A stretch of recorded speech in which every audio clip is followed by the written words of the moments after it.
Recent South Park episodes have once again ignited the controversy involved in showing images of Muhammad, and users here on YouTube, like It's the Superfly and King Heathen, have suggested that we produce as many of these images of Muhammad as we possibly can, and put them out there to sort of overwhelm these extremists and prevent them from making threats, or at the very least acting on them. And I would agree that this is a great idea, and I would encourage everybody to participate in it, but I think we can take things to the next level now, and I think it's about time that we do.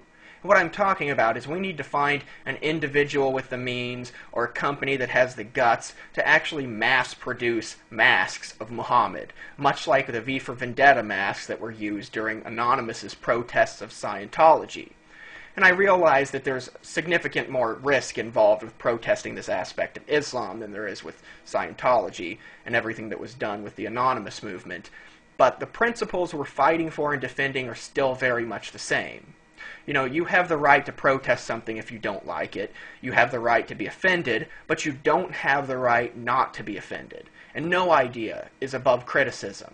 And these are things that we should hold very dearly to ourselves, because even with Muslims, in their case, if we allowed every religious group to simply censor things they didn't like, or we lived in intimidation of things that they didn't want us to say or express, then when would come the point that certain people would want to censor and outlaw the Quran because they don't like it? So everybody suffers under censorship, which is why freedom of speech is such an important and valuable issue.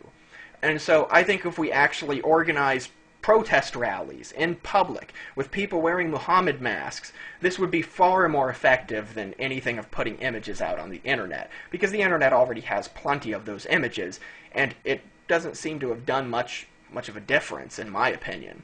But this is an idea I have that I would be really happy if it would actually spread and catch on, so I'm uploading this video onto Mediafire. You're free to mirror it as much as you want, spread it all over Facebook and MySpace or whatever, and let's see if we can actually make this thing happen.